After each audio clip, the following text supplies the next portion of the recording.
We try to learn our dances through the generations, but our elders also encourage us to learn dances, to make up dances so that we could teach it to our youth. So about 19 years ago, I created a dance called The Fox and the Raven. The story goes, there's the fox, and he's a trickster. And then there's the raven, who's a trickster, and they've never tricked each other before. And the fox suggested they go up a hill and slide down the hill. At the bottom of the hill is a big, huge mud puddle.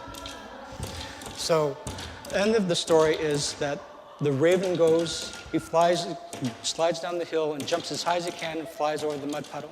The fox tries to slide down, he jumps as high as he could and lands in the middle of the mud puddle. And so that's why you don't see the fox and raven playing together anymore.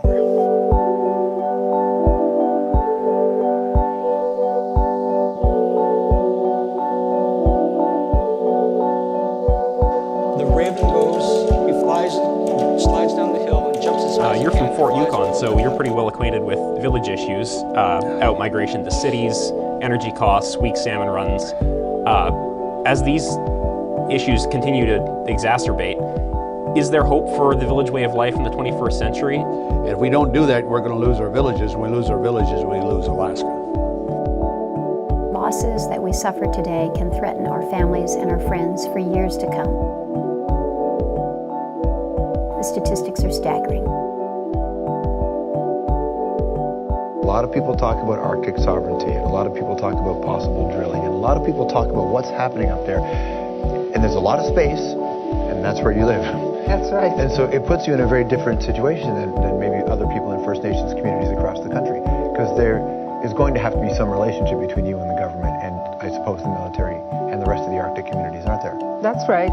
And, you know, we're confronted with issues like sovereignty, because the Arctic is now being discussed in many ways. One is resource-rich development that is going to be coming in the future. Once the ice melts, countries are talking about how they're going to develop all the resources, and we want to be partners in that, but not just in terms of the resource and the money, but also we want to make sure that we're safeguarding our life and the communities and the environment, and that the developers are using the highest standards and high quality equipment that people use around the world. You know, we want the best of the best. Celebrate your dances, celebrate your attire, because above the surface it shows you how to love who you are. Now, below the sea first, the deep-rooted knowledge is how to understand who you are. Go to your elders, and find out their stories. How did they come to America? What is your family tree? What is part of your cultural heritages?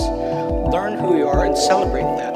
Also share your cultural heritages. You'll be able to learn more about who you are and be able to learn from other cultural groups. In my inupiat language, I want to say Quinakpak, that means thank you very much. And Akumi means end of story.